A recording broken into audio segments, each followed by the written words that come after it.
Live from Atlanta, this is CNN Newsroom with Lynda Kinkade. It is 8 a.m. in Beirut, Lebanon right now, where overnight Israeli airstrikes hit the heart of the city for the first time since the two countries were at war back in 2006. The Lebanese Health Ministry reports that at least 6 people have been killed.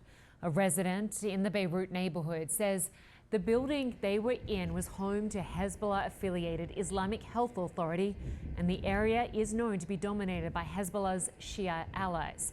Lebanese officials say at least 46 people were killed by Israeli airstrikes in a 24-hour period. 8 Israeli troops have been killed in combat in southern Lebanon. The IDF has issued new evacuation orders for a number of buildings in Beirut's southern suburbs as it plans to take action in the near future against more Hezbollah facilities in the area. CNN's Paula Hancocks is following the developments and joins us live from Abu Dhabi. Good to have you with us, Paula. So for the first time in 18 years, Israel has hit Beirut with airstrikes. What more can you tell us? Well, Lynda, yes, it's the first time that they've hit central Beirut, the second time that they've hit within the inner city limits. On Monday, they hit the Kola intersection. But this really is putting people within the central part of Beirut on edge, not just residents, but also, of course, you have up to 1 million people who are displaced within the country at this point, according to officials. Many of those have come from southern Lebanon, where there are many evacuation orders in place by the Israeli military, and come to the capital, where they have believed that they would be more secure. What we've seen at this point and what we know is that this was an Islamic Health Authority, it was called. It's a Hezbollah affiliated building, or at least one of the floors within that building was Hezbollah affiliated, and it was targeted by the Israeli military just after midnight local time. 6 people, we understand, have been killed. A number of others have been wounded. Now, it comes as we're also seeing intense fighting in the southern Lebanon area, so just across the border from Israel. Now, we've heard from both sides that there has been face-to-face fighting between the IDF and and Hezbollah militants. The Israeli forces calling it close-range engagement, saying that they have destroyed more than 150 Hezbollah sites just on Wednesday alone. Now, from Hezbollah's side, they're saying that they have carried out more than 24 attacks against Israeli troops in the area. They claim that they are targeting the troops in northern Israel as well. We have seen that to try and stop the IDF from moving into southern Lebanon. Now, according to the Lebanese army, 3 times, they say, Israeli troops had moved into different villages in southern Lebanon, and there had been fighting with Hezbollah. Now, the end of that, we know that there have been 8 Israeli troops that have been killed, more that have been wounded. Now, that is the first loss of life for Israel when it comes to this ground incursion that they are still calling localized and targeted at this point. Or we do know, though, that they have added another battalion, which is potentially thousands of Israeli troops, which has moved to the northern border to support this operation. Lynda? All right, Paula Hancocks for us in Abu Dhabi. Thanks very much. Well, staying on this story, Paul Salem is the Vice President for the International Engagement at the Middle East Institute and former Director of the Carnegie Middle East Center. He joins us now from northern Lebanon. Good to have you with us. Thank you, Lynda. Paul, can you just start firstly by giving us a sense of the feeling in Beirut right now? Well, the feeling in Beirut has been extremely tense since 2 weeks ago when the Israeli escalation began.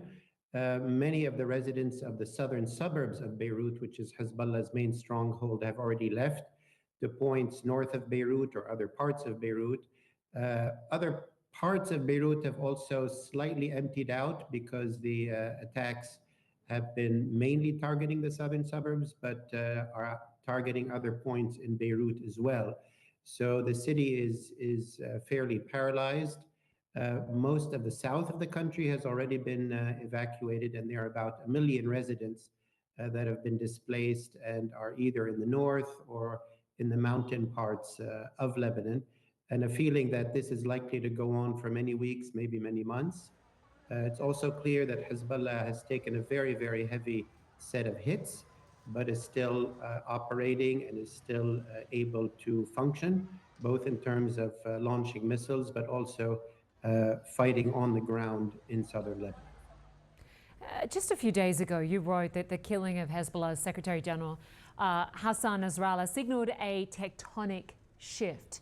How would you describe the shift now that we're seeing Israel launch airstrikes into Beirut, but also this incursion on the southern border?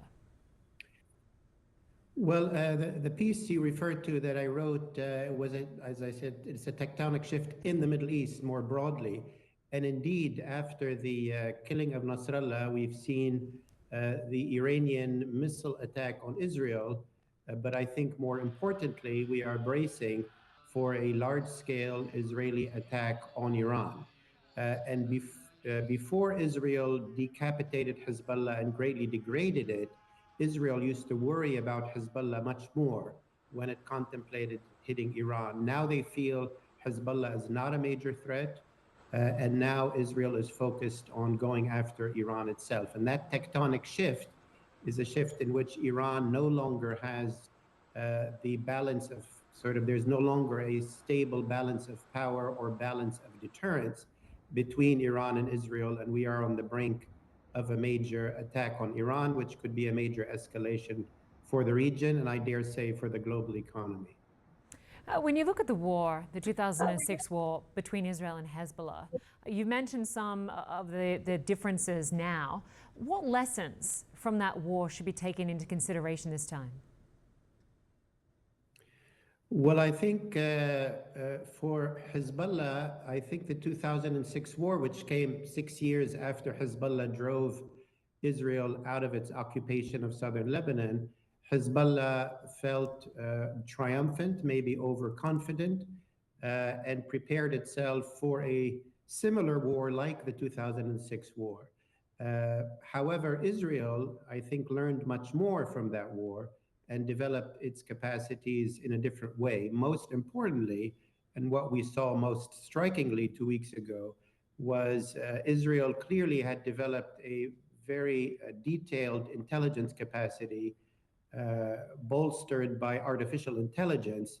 And the way it deployed this intelligence, both to hit the pagers and then the walkie-talkies, but also through that artificial intelligence bolstered system, is able to know where every arms depot is, where every Hezbollah leader was, to target them.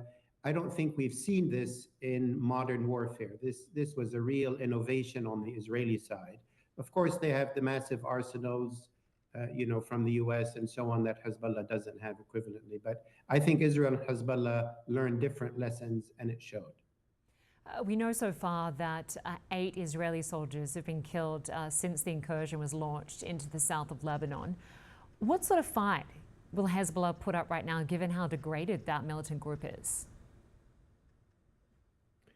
Well, I think when it comes to sort of close combat in towns and villages in the south, which is something that Hezbollah has been preparing for the past 18 years, keep in mind, these are their towns, their villages. They know them well. They've built elaborate tunnel systems. Israel is entering sort of foreign territory. And in that close combat, the AI-powered intelligence and sometimes the big, weaponry is not necessarily the major advantage it is when you're fighting from the air or detonating pagers.